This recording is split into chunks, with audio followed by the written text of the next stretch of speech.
Join. Hi. Okay, cool. So this evening I'm going to be doing a live lecture on the scientific research on sex chromosomes. Feel free to put them in the question section in the bottom right, and I'll try to address them at the end.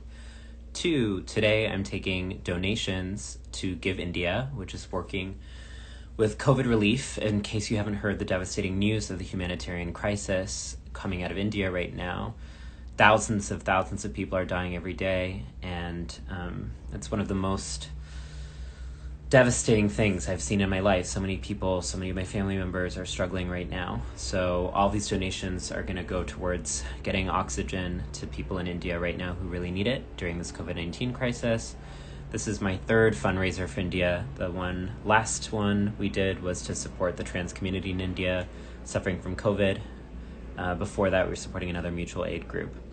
If you'd like to find out more about mutual aid initiatives to help people in India, you can go to the highlights of my story, and it links to a document with hundreds of different organizations and initiatives that we can support right now to help out in India. So thank you so much in advance for all of your donations, and let's get into it. All right, so what we often hear is this idea that whereas gender might be cultural and social, the category of sex is firmly biological. So people will say that the category sex is composed of the following attributes: gonads, genitals, hormones, chromosomes. And they will use this category sex as a way to say that there are just two sexes, male and female. So first of all, we know that that's just not scientifically correct because of the existence of intersex people. Intersex people are a naturally occurring variation in our species of people who have both what we would understand to be male reproductive systems and female reproductive systems, but I'm cautious even around the use of those words. So already the bifurcation of society into male and female is incorrect. But I wanted to do today's lecture because in previous ones, we've spoken about how testosterone became gendered as masculine and feminine became gendered, and estrogen became gendered as feminine, and how that wasn't actually true because all bodies produce both testosterone and estrogen. I've spoken at length about the construction of the sex binary, but now I want to teach you a little bit about chromosomes. Okay, so what we often hear is that men and women are different because of their genes. So you hear this narrative of people speaking about genes all the time, but I don't think they actually understand what genes are. So the human genome is actually 99.9% the same for everyone. I'll say that again. The human genome is actually 99.9% the same for everyone. So when anyone is making a claim about inherent genetic differences between groups of people, we should already be skeptical because we have overwhelming evidence of the genetic similarity of people, right?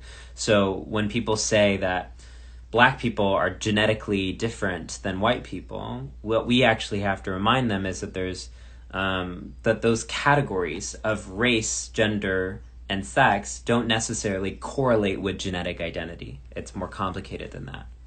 Then the second thing that's really important to understand is that this idea of gendering chromosomes only emerges in the 1960s. So actually, prior to chromosomes being gendered, there were different words rather than sex chromosomes used to describe the difference between females and males, right? So we have XY for males and XX for females, and the sort of cultural narrative is that it's the presence of that double X which is the genetic essence of womanhood. But actually, prior to the 1960s, scientists would use different words to describe this chromosomal difference, like odd chromosome or accessory chromosome. So it was never actually a given that these things be gendered. In fact, there was a scientific conversation, especially in the 1940s and 50s, about the kind of inherent bisexuality of humans. So the term bisexual was at that time not actually used for people who were having intimate relations with more than their own gender, right?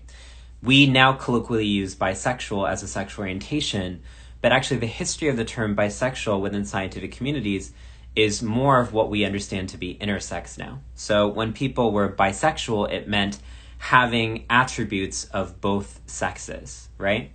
So there was increasing scientific conversation, and this was especially the case in Germany prior World War II, about the inherent bisexuality of humanity, meaning that humans had what were traditionally seen as feminine sexual characteristics and masculine sexual characteristics.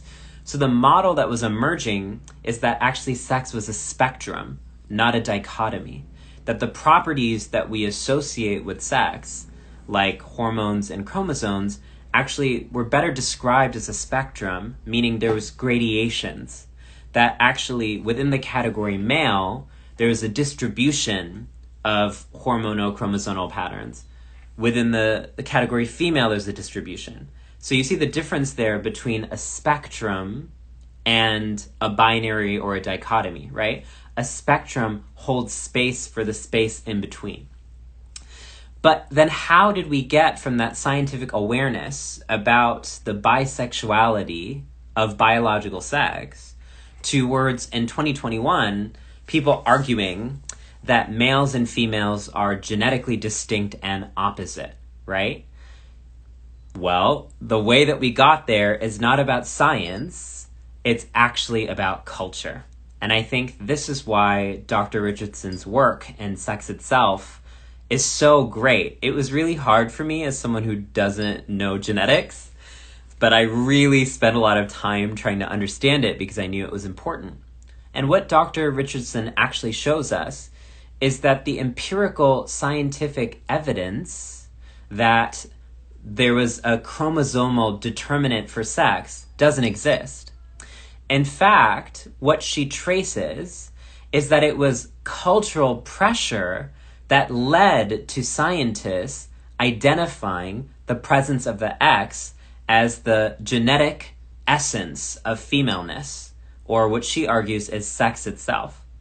So what she shows is that basically in the 60s, you see a feminist movement begin to challenge patriarchy and patriarchy's idea of where women should be, right? So patriarchy believed that women should just remain in the domestic sphere as homemakers, as caretakers, and as mothers. And what the feminist movement was actually doing is challenging that and saying, no, women actually get to work, women get to think, women get to run for political leadership. And that challenging of gender norms really stressed men out, right? It really stressed them out because so much of their idea of superiority and of male supremacy came from saying that women were inferior to men. So how the feminist movement implicated men is that it actually said, this is not a natural thing to deny rights to women. This is a political thing. So what feminism did is denaturalize patriarchy. Do people understand that concept?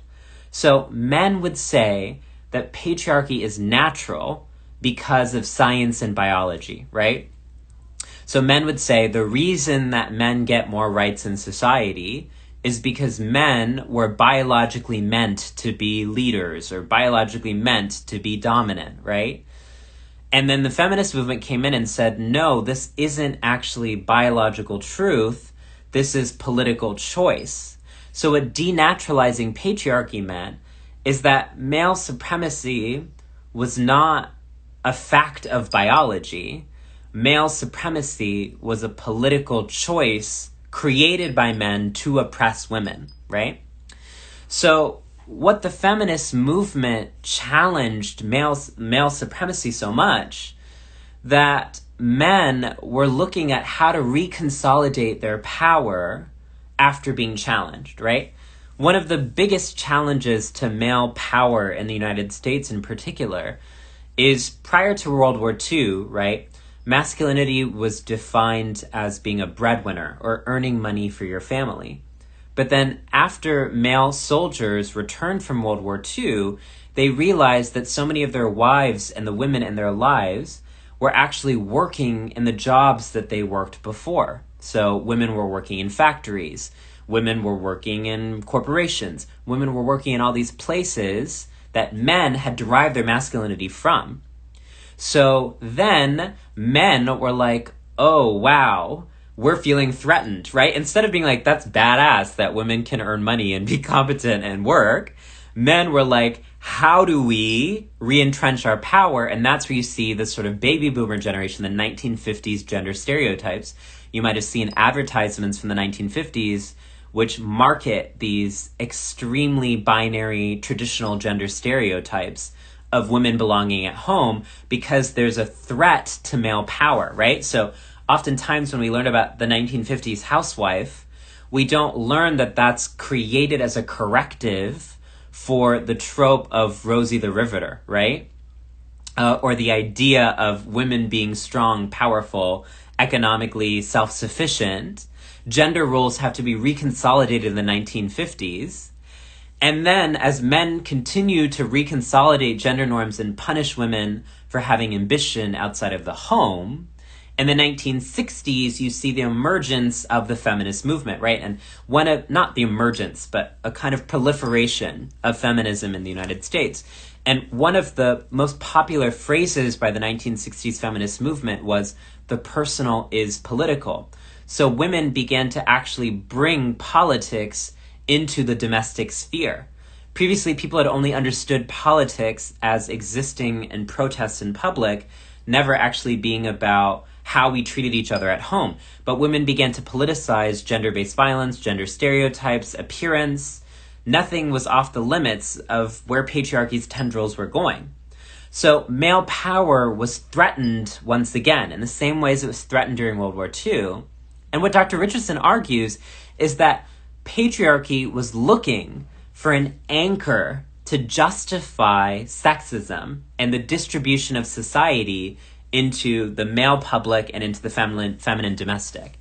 And so sex chromosomes became the anchor that represented the biological essence of male and female as a way to justify the distribution of society into a male public and into a feminine domestic.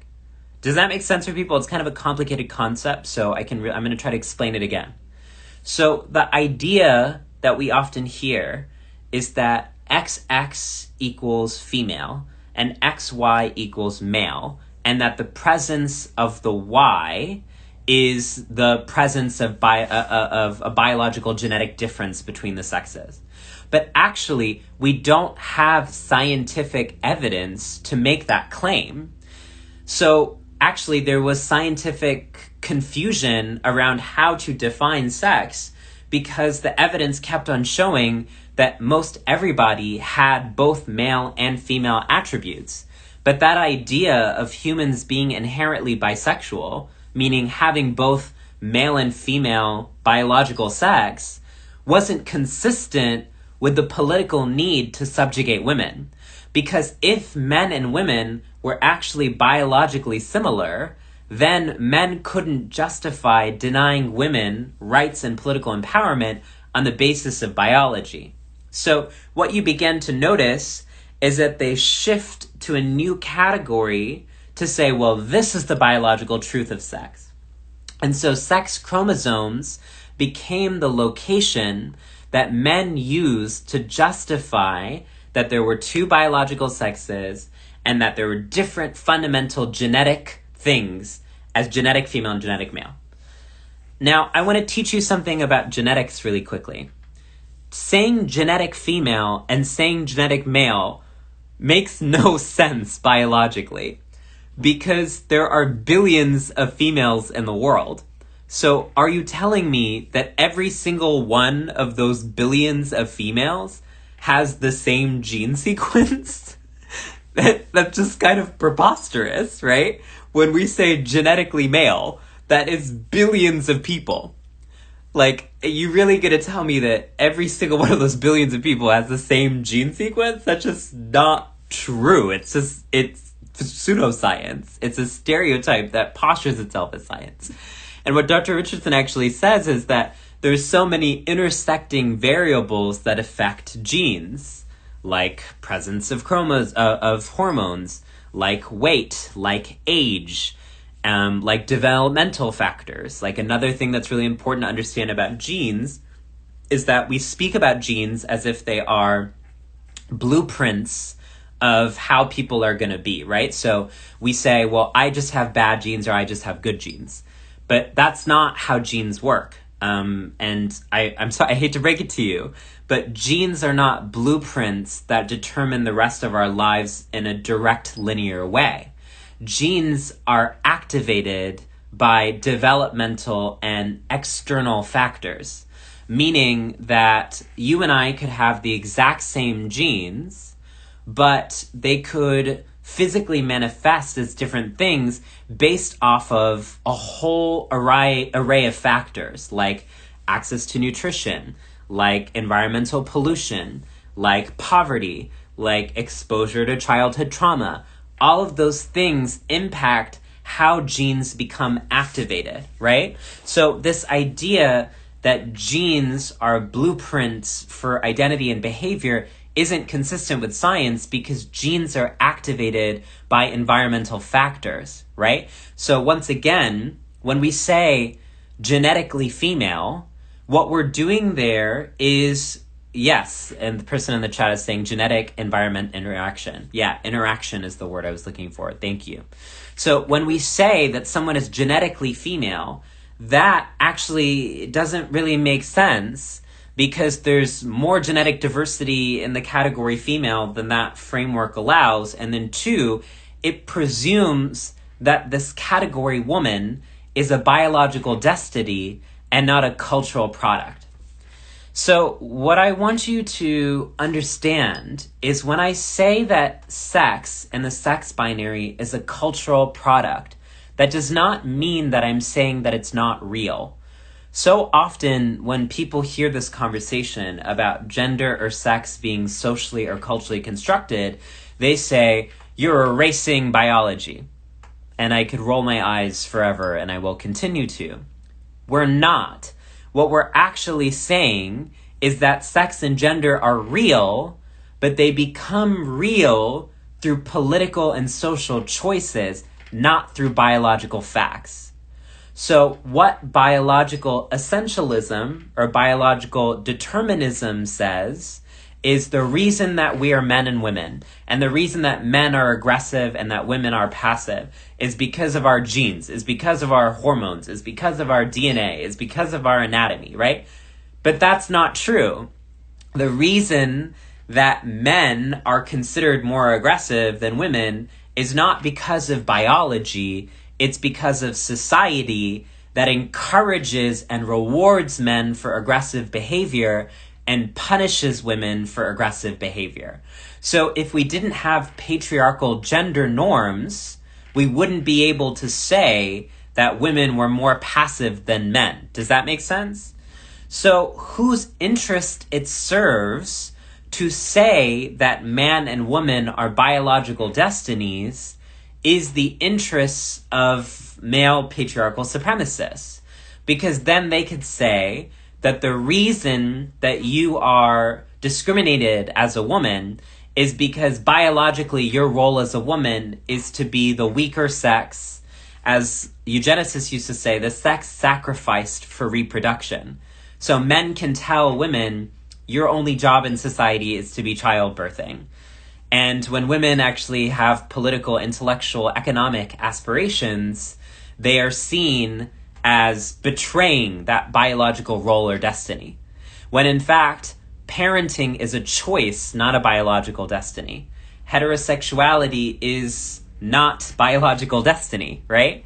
So often when people are resourcing the language of biology and the language of genetics, they're doing it to naturalize patriarchy, right? So we can learn that the way that patriarchy works is by making it seem as a natural fact that is the way that humans were supposed to be, not actually the series of political and social choices. The reason that the powers that be don't want us to say that patriarchy is the result of political and social choices means that we can end patriarchy, right? So they want to make patriarchy seem inevitable. They want to make patriarchy seem a fixed truth.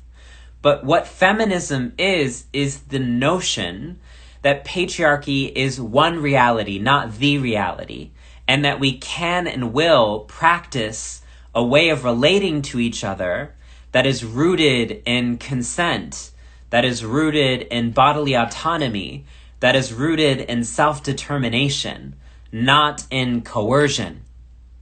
So it's really important to understand that we can and we will end patriarchy, and that the end of patriarchy requires feminist science. And that's the last point I want to make before I address people's questions in the chat, is the need for feminist science. I love feminist scientists.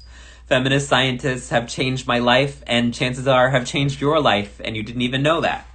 So in the early 1900s, women in the US finally started to get access to institutions of higher learning to produce scientific research. And what they began to do is to review all of the scientific research that men had been doing to justify denying them rights. So it used to be considered science in the late 1800s that men had bigger brains than women, and that's why women couldn't vote, right? But then women scientists in the early 1900s actually started to measure the skulls and be like, hey, that's not true. Women scientists started to resource the language of evolutionary biology that Charles Darwin's work gave as a way to speak back against misogynists who were saying that women were underdeveloped or less developed, or misogynists who were using religion as a way to justify oppression of women, right? Because in the 1800s, men would say women are oppressed because of Eve. They would use the Bible as a way to justify women's subordination, right? So women scientists in the 1900s began to use the rhetoric of science, the secular language of science, as a way to say, no, women are equal to men. And what Dr. Richardson is doing with her work is she's doing a tradition of feminist science where feminist scientists get seen as erasing biology. But what feminist scientists are actually doing is doing biology. They're practicing the scientific method. They're saying, what is the empirical evidence to make your claims? So what feminist science is about is asking to see the data, asking to see the empirical evidence. Feminist science is about looking at research design and seeing how stereotypes get embedded in research design. So why do we presume that heterosexuality is the default sexuality? Why do we presume that masculinity is presence and active and femininity is absence? Those are gender stereotypes that we don't have data to back up. So feminist science always is a practice of skepticism, right? So when people say things like, oh, genetically, females are distinct than males, feminist science enters the chat and is like, hey, what evidence do you have to make those claims? Who performed this research?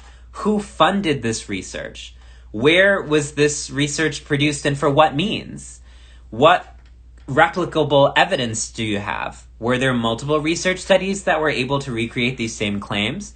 What are the political states of this knowledge? Whose agenda does it serve? Why does it matter if this is biologically founded or not, right?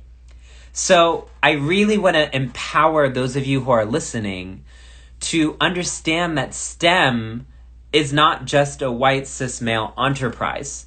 Science and technology also are really important for women, for people of color, for Black people, for Indigenous people, for people with disabilities, because science is an ally in teaching the world that genetic sexual disability, racial diversity is important and necessary for the propagation of our species.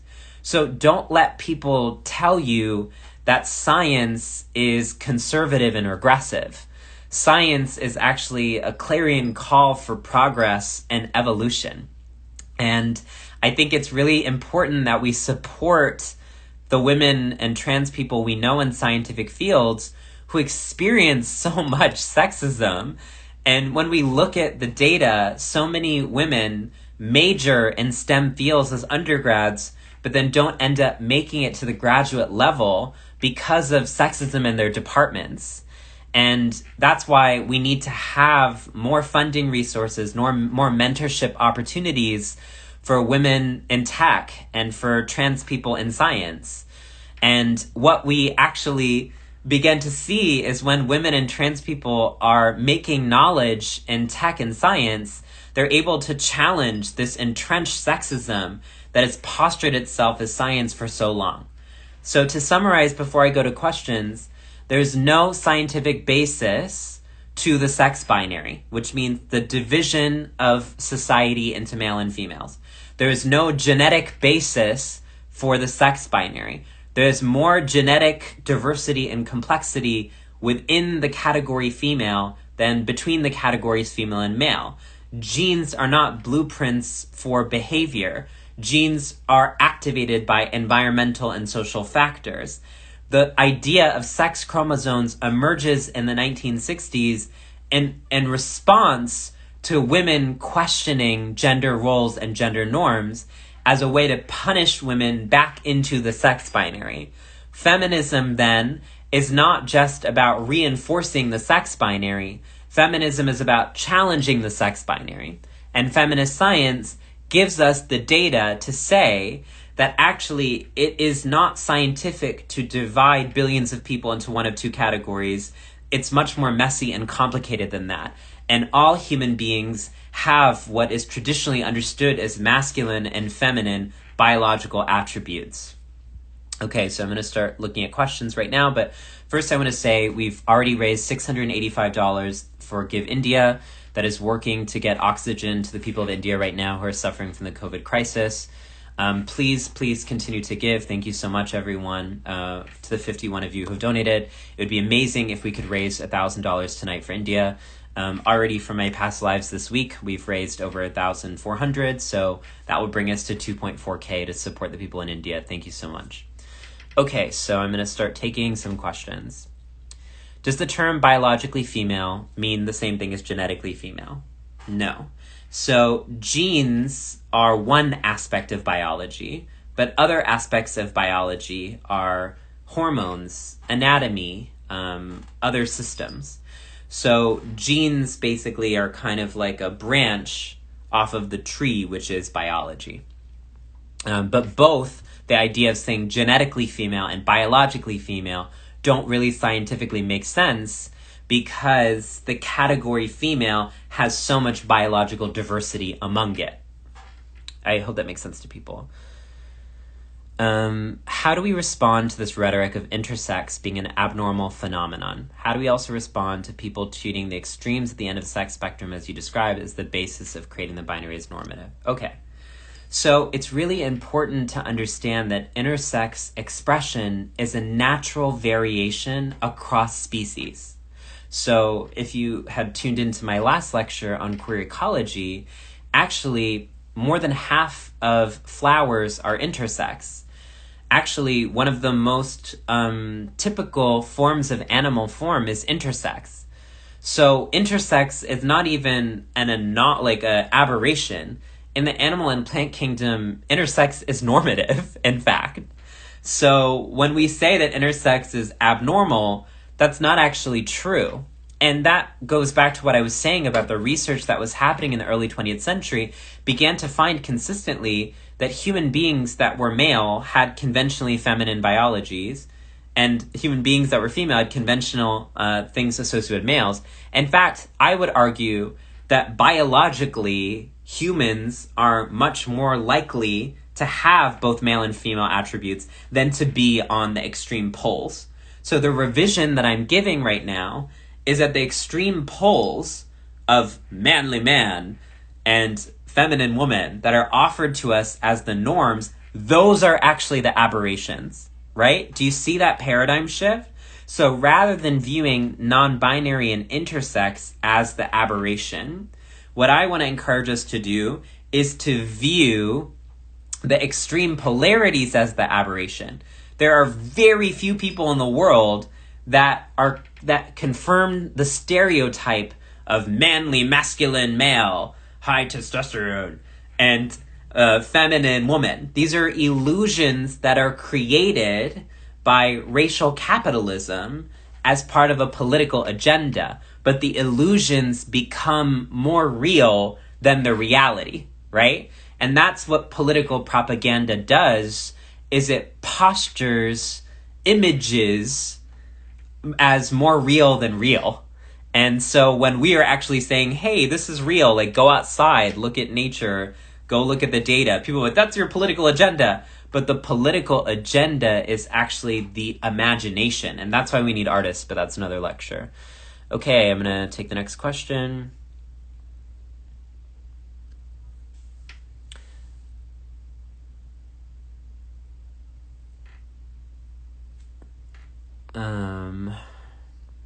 Yeah, from some more book recommendations on this subject, you can look at my Goodreads. I have a shelf on the science of sex and sexuality you can check out.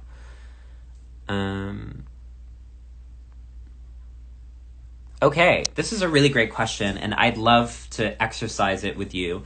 So please let me know if this makes sense to you. Someone is asking, is the category of sex even useful, right? And here is what I'll say to that. I do not think that the sex binary is useful. So when I say sex binary, I'm clarifying the division of society into male and female. I don't think that that's useful. But I do think that the category of sex can be useful. But what the category of sex does is it takes many different things under one umbrella. So it takes hormones, chromosomes, anatomy, musculoskeletal under one umbrella. But what I'm actually saying is that we should speak specifically about those things that are under the umbrella. So, say, if people are concerned that if we don't use the category of sex, we won't pay attention to the specific issues of people who menstruate or people who get pregnant, to which I respond, why don't we just actually address pregnancy, right? So, actually, what I'm saying is that the category of sex often prevents us from being specific, because there are men who get pregnant.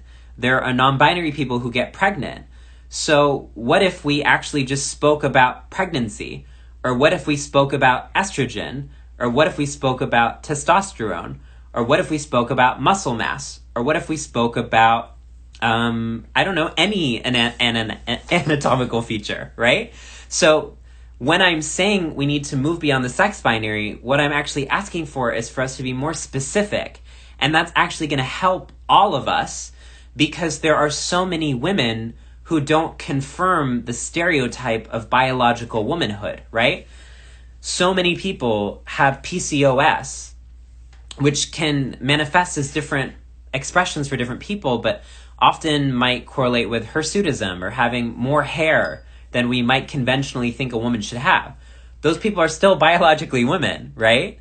So when we say biological women don't have this much body hair or don't produce this level of testosterone, that's not true, because there are so many biological women that do. So what we need to do is actually be specific about your hormone distribution, specific about your chromosomal distribution, specific about your particular experiences, right? And that's inconsistent with our medical system, which often requires people to be interchangeable with each other, right? To be like a research report. But that actually doesn't work. Like, our bodies are unique and we deserve medical treatment that responds to our unique circumstances, right? And I think that's why I really believe in not just feminist science, but feminist medicine. People who are actually working within the field of medicine to be tailored to individual patients and actually ask individual patients about their lives and their biologies rather than putting them into categories, right? I think it's really important here to bring up the history of medical racism. So often, Black people in this country are denied access to healthcare and medicine and pain medication because of stereotypes that circulate around Blackness. So what we do is we allow categories like race and sex to determine how we relate to patients rather than actually listening to patients themselves. So the solution for me is a patient-centered approach to medicine and healthcare. And that actually does the work of challenging the sex binary. A patient-centered approach doesn't say you're a male or a female. It says, oh, you might be intersex. That's cool. There's so many people in my life who have found out that they're intersex later in their lives just because they never actually got specific data about their own bodies. And I believe that actually, if we were to have more specific data around our own bodies, we would find that intersex expression is much more common than we think it is. Okay, I'll take a couple more questions. Thank you so much, everyone. We've already raised $930 for Give India, which is supporting the humanitarian COVID crisis there in India. To the 70 of you who've donated, I'm so grateful. Okay, I'm going to see if there are any other questions that I can do. Okay. Yeah, I'm going to answer one. And then...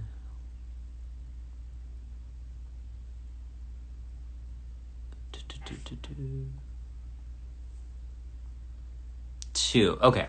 There's a couple of great questions. So someone is saying, can you clarify, yes, there's a distinction between XX and XY. Yes. The critique that Dr. Richardson is making in their book is that people were trying to find a genetic basis for sex differences. And there's no conclusive evidence and a genetic basis for sex differences. So she says, rather than saying male genome or female genome, let's say sex differences in the human genome. So what she's saying is that I said this wrong before. There are sex differences, but they can't be collapsed into the binary, if that makes sense. And then the data is still figuring out what that difference actually manifests as. And once again, it's really hard when it comes to genetics to say because genes are activated by environmental and social factors. So even if we have different genes, they might, or like I said, the same genes, they might manifest as different things based off environmental factors, right? So the critique she's making is the organization of chromosomes into a binary.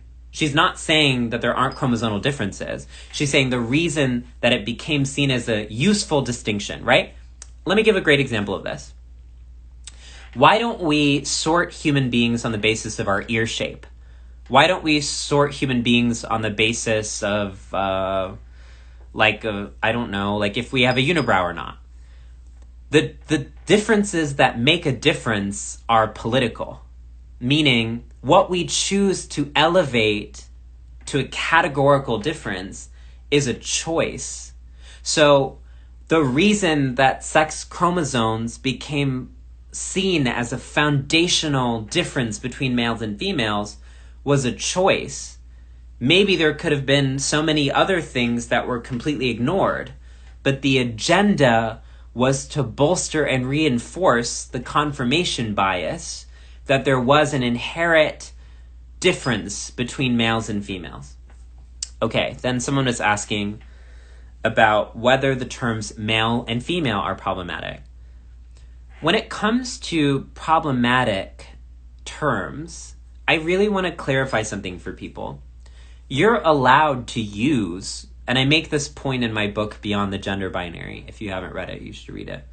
You're allowed to use whatever terms you need to use for your own body. Non-binary people aren't saying that you can't describe yourself as female or describe yourself as a woman.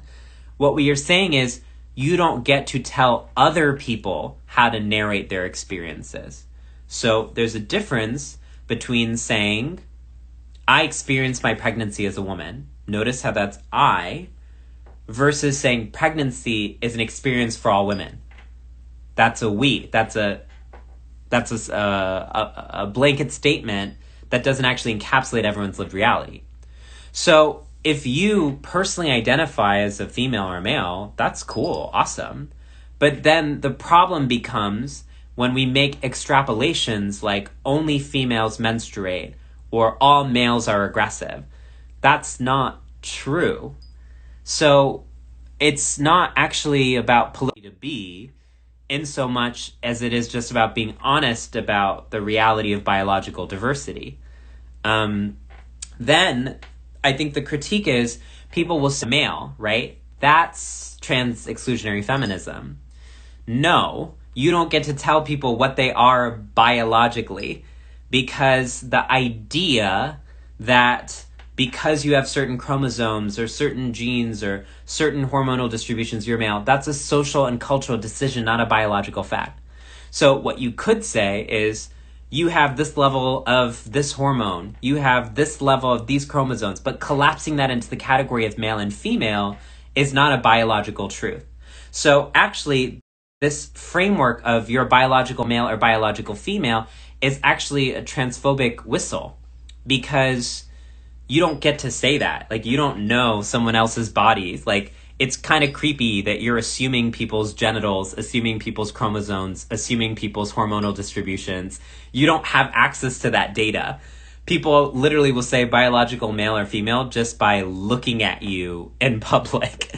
They don't know that. Like, and people don't get to know that. Like, you don't give your like blood lab results to every single person that you meet. Like, what?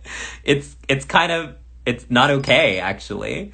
So only people get to know their own sort of biological experience, and that shouldn't have to be like a card that they reveal to everyone. Like, hey everyone, here's what my genitals, my hormones, my chromosomes. Like, that's about your relationship with your medical practitioners and yourself, not about the public. Okay, and then the final question I'll take was, oh my gosh, someone is saying, thank you for speaking about women in STEM. I'm going into STEM next year. That's awesome. Congrats.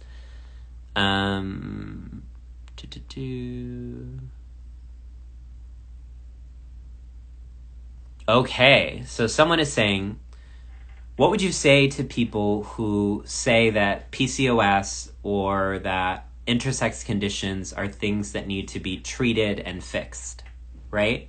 So once again, each person gets to narrate their own experience.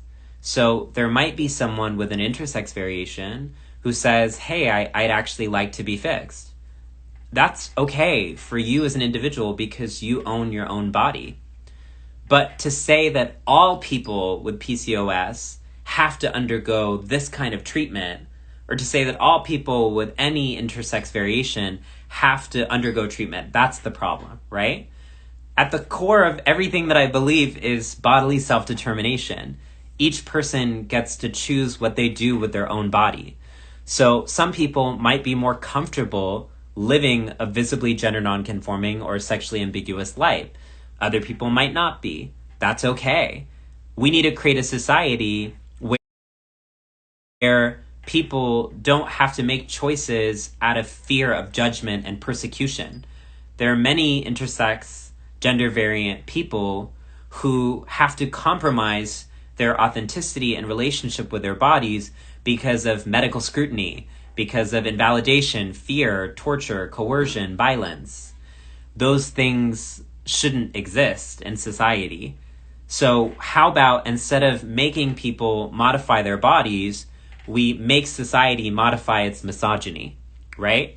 And this, I return to feminism over and over again as a recurring theme, is feminism teaches us that we should move the onus and the responsibility from women and from trans people having to modify our appearance, modify our personhood, and instead move the obligation to society to modify its misogyny, right? It's so much easier to tell women and to judge women what they do with their bodies, and it's so much harder to actually put on trial a misogynist society that links women's worth to their appearance, which is why feminism says, if you want to get plastic surgery, that's your right. Feminism says, if you want to diet as an individual, that's your right. But feminism then says, diet culture is the problem. Abstracting that health universal to all people is the problem. So notice there how feminism is a theory of self-determination. If you'd like to individually lose weight, or if you'd like to individually wear these kinds of clothes, that's fine. But the problem is when you universalize that as a standard for all people and uphold that as the best way to be, not your way to be. So what feminism becomes a form of insistence is saying that actually there are many different ways to be, and that's all right. Okay, thanks so much everyone who donated. Collectively, we raised $1,164 that are going to be donated to Give India, supporting the humanitarian crisis right now of the COVID pandemic in India. It's a really difficult time for people in India, and for so many of us in diaspora have families that are being impacted by this. I was just on the phone with my Achama who lives in Kerala last night, and it's just really dystopic and difficult there in India right now. So we really all have to do our part to support and to challenge policies right now in the US that are upholding a vaccine apartheid and not getting vaccines accessible to people in the global south. So call your Congress people. Let's hold Biden accountable to actually make sure that vaccines reach people in the global south. Hey, not just people in India, but people in Brazil, people in Peru, people from all over. It's a really difficult time in the US where so many of us have access to these vaccines, and that's a really amazing thing. But we need to actually have vaccines accessible to everyone across the world, regardless of their income. And it's really not okay that people are profiting off of other people's suffering. And we shouldn't be privatizing a life-saving resource like a vaccine. And the perverse irony of what's happening in India right now is India actually makes the highest amount of vaccines, and then it was shipping those across the world because of money and not actually giving it to its own people, right? So let's please support the people of India right now and recognize that we're all part of a global community, and what happens over there impacts what happens over here, and we're all interconnected, and it shouldn't take a pandemic to help us remember that we all have to have each other's backs and each other's breath. What does it mean to have each other's breath and not each other's back? It means that we have to challenge these systems of environmental pollutions and toxic climate change and vaccine apartheid and create a world that values people over profit. Okay, thank you everyone. Wow, we've raised $1,215. That means a lot. I love and need you very much. And my next book report is going to be on an amazing book called Sexing the Body by Dr. Ann Foster-Sterling. And I'll be doing another lecture on the social construction of biological sex and the sex binary. All right, bye everyone.